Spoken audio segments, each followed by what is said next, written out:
भाई ये है सरफेस एरिया वॉल्यूम का बहुत इंपॉर्टेंट क्वेश्चन है, इस बार आने के बहुत चांसेस हैं। तो कॉन्सेप्ट के साथ इसको अच्छे से समझना, इस क्वेश्चन को पेपर में आने के बहुत ज़्यादा चांसेस हैं इसके क्वेश्चन के। अब देखो क्या चीज़ है, इसमें बता रखा है कि एक वेसल है, किसकी फॉर्म में, उल्टे कोण की फॉर्म में। सबसे पहले तो यार क्वेश्चन जो भी आए आपका, कोई भी क्वेश्चन आए उसकी क्या कर देना, उसकी हिंदी कर देना। जब आप क्वेश्चन की हिंदी कर दोगे ना तो उसको समझना बहुत ही ज़्यादा ईजी हो जाता है आपके लिए। कि एक वेसल है किस फॉर्म में, इन्वर्टेड कोन की फॉर्म में। इन्वर्टेड कोन बोले तो क्या है, उल्टा कोन। तो जैसे ही हमने बना लिया एक इन्वर्टेड कोन है। अब इसमें क्या दे रखा है हमें दूसरी चीज़, कि इस कोन की हाइट है 8 सेंटीमीटर, बना दी हमने। और इसकी रेडियस है कितनी, 5 सेंटीमीटर की। कह रहे ऊपर से खुला हुआ है, कह रहे इसके अंदर पानी भरा हुआ है। ब्रिम तक का जो मतलब होता है ना, ब्रिम का मतलब क्या होता है, ऊपर तक, बिल्कुल ऊपर तक।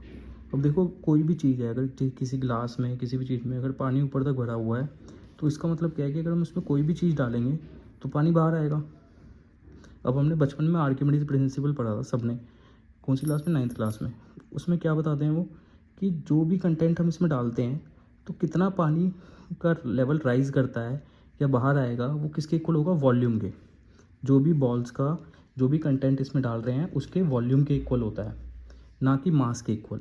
तो इसमें कंफ्यूज नहीं होना।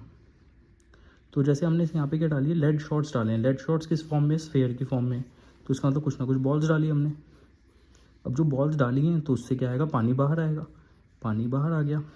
पानी कितना बाहर आया है, जितना इन बॉल्स का वॉल्यूम है उतना ही पानी बाहर आया।